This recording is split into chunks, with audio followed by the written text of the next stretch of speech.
My name's Tom Ross, and welcome to the Honest Entrepreneur Show, where I'm bringing you tried and tested advice to help your online business without any of the bullshit. This week, I'm talking about how David Bowie helped me to grow the biggest business of my life.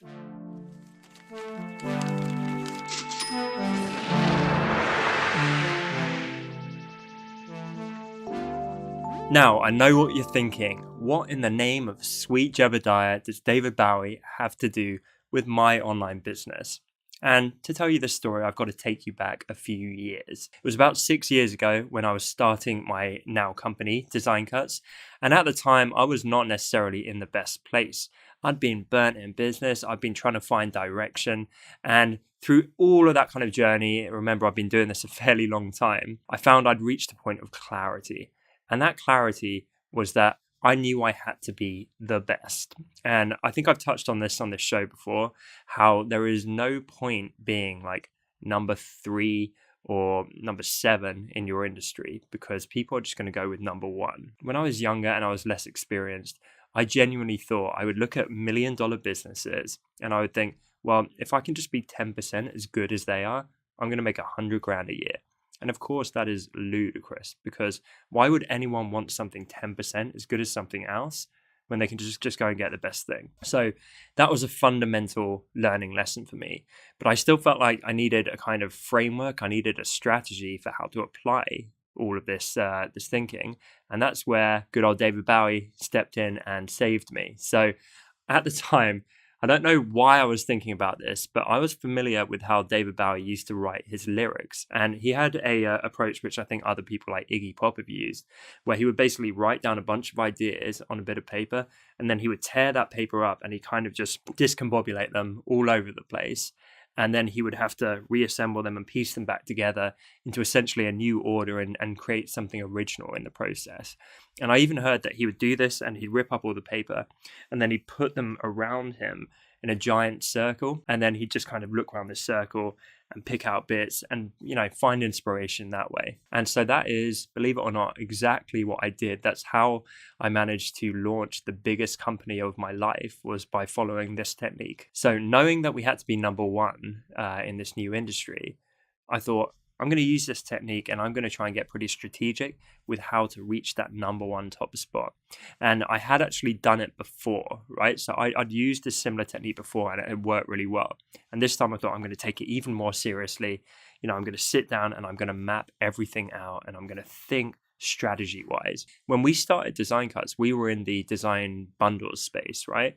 We weren't doing a lot of the cool stuff that we're doing now with our marketplace and our content and our live hangouts and all that kind of stuff.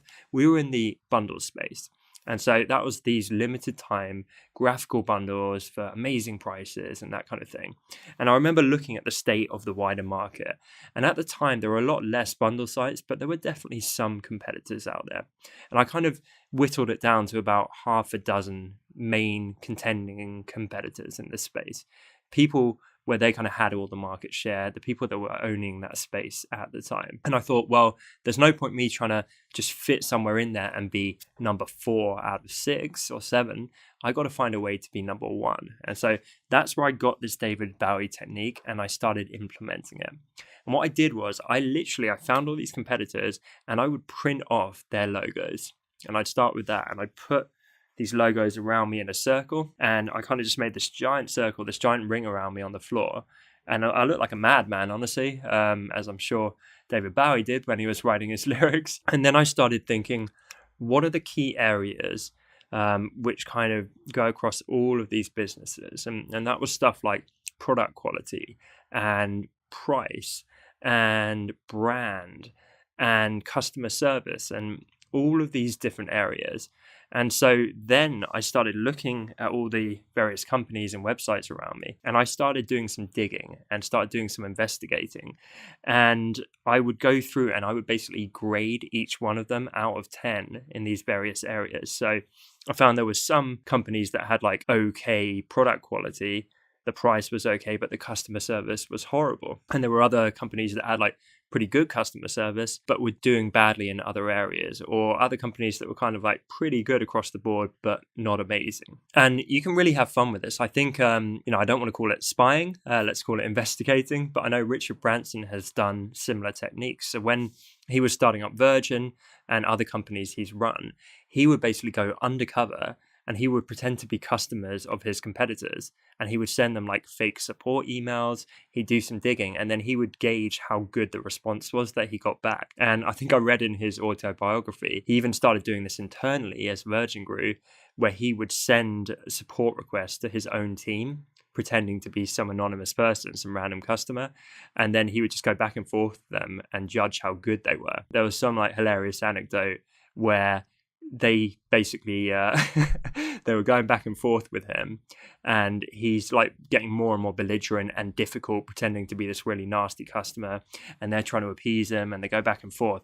But then the Virgin staff start like turning on the customer and providing pretty bad service. And so he's there rubbing his hands in glee, thinking like, I get to call my team out on this. I've caught them providing bad service. And then in one email, they just go, we realize it's you, Richard, and can you please stop this and let us get on with our work? But the point is, you can go and do that stuff. You can get creative with it. You can do some digging, and there's nothing wrong with that, because it is your job. I know business can sound a little bit ruthless in these terms, but it's your job to work out how can you do a better job than everyone else. And if you don't know how good your competitors are, then that's not a great starting point. So, send those support emails, go look at the website, go dig through the products maybe even, and just work out how are you going to be able to do a more awesome job than they're doing. So it was only through doing this exercise, and at this point I'm surrounded by a lot of paper and a lot of notes, and I'm seeing all these scores, and I can start to really get a feel for the marketplace that I didn't have before doing this whole process. And I can kind of think like, okay, they seem like they're kind of the big dog there. They're the best people in the industry. They're the worst. They're not really a threat. Like, these are kind of the middle guys here. So once I had the lay of the land and I saw all this cool stuff around me, I could start to get really, really deliberate and systematic in how I was going to be the best in each area. And that's where I started. I didn't think, how am I going to be the best overall? I looked at each area. So I'd be like, okay, so I've got a pretty good feel for how good the customer service is. People were literally like outsourcing their customer support abroad to the equivalent of call centers because they just didn't seem to care about it. So when I started to identify stuff like that, I'm like, well, I definitely know that I can beat them in these areas. I'm going to care my customers' faces off. I'm going to build real relationships. I'm going to give back. I'm going to provide the best customer support anyone's ever seen. And so I'm like, okay, I think I can be the number one in that area. And when I established a game plan for how to do that, I would do it in the next category. So some were easier than others, but there was even stuff like, more on the minutiae side, but with the actual website design, I looked around and I thought all these people are in the design space, and none of them at this point had a responsive website design, which meant they were really behind the times because everyone was familiar with responsive design 6 years ago.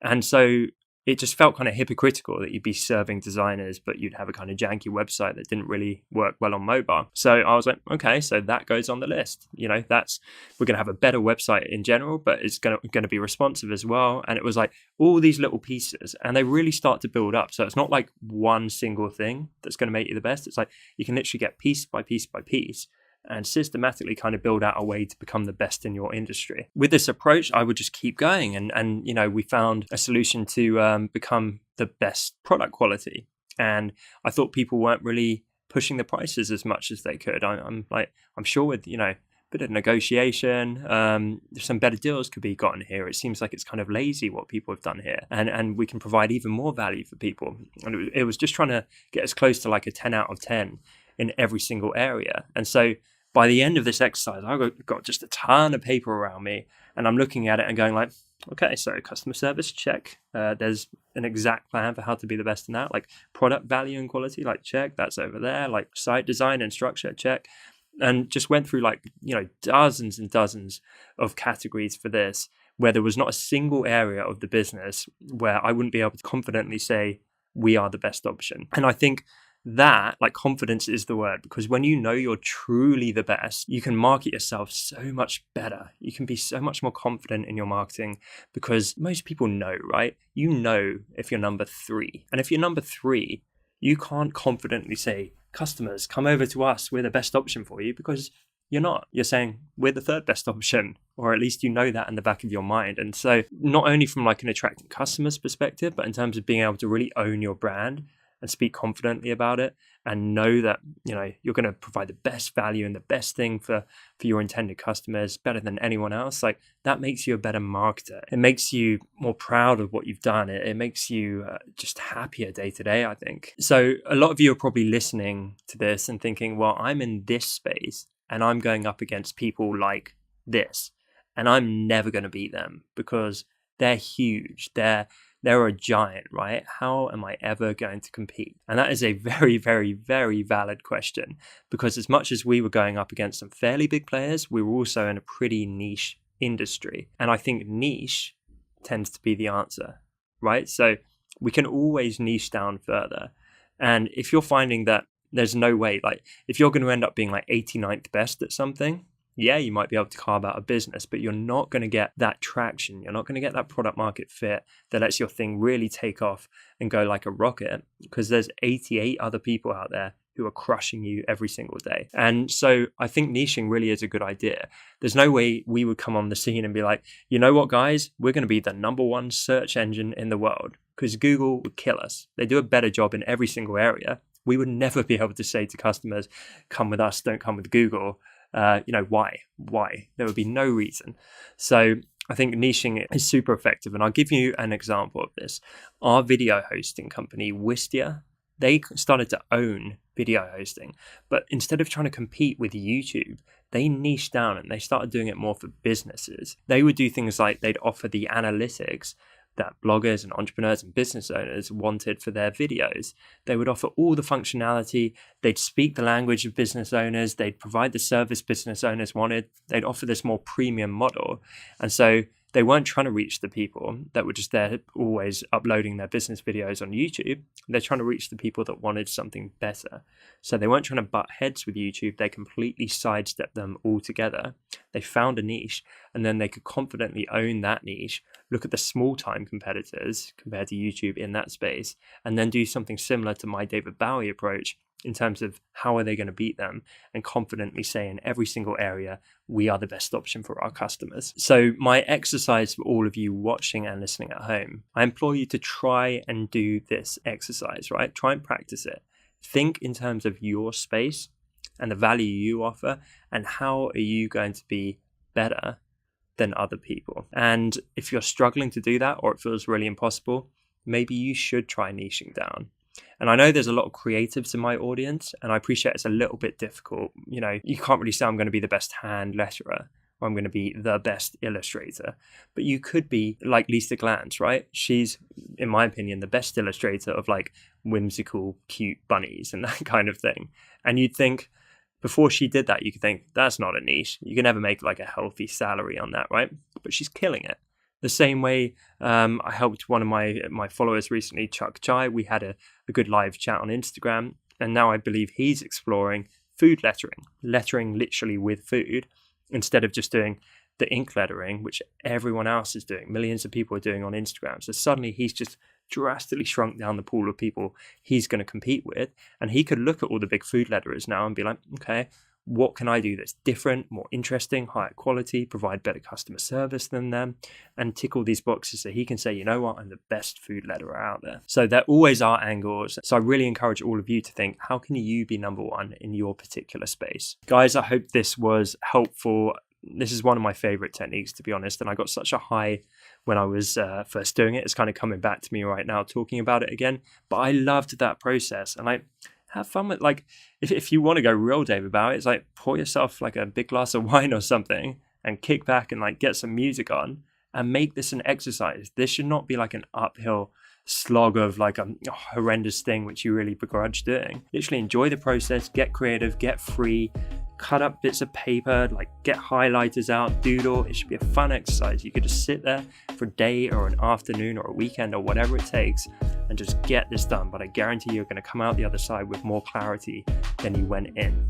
So I hope it helps you. And as always, thank you so much for tuning in. I really appreciate your time and attention, and I will see you soon.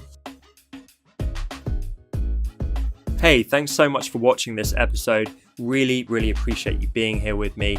If you haven't yet, please do subscribe right here on YouTube. Remember, tick the little bell icon so that you get proper notifications. I really hope you're enjoying the show. I hope you'll stick around for the upcoming episodes. I really want to keep bringing you as much value as possible. So thank you so much for your time, and I'll see you guys soon.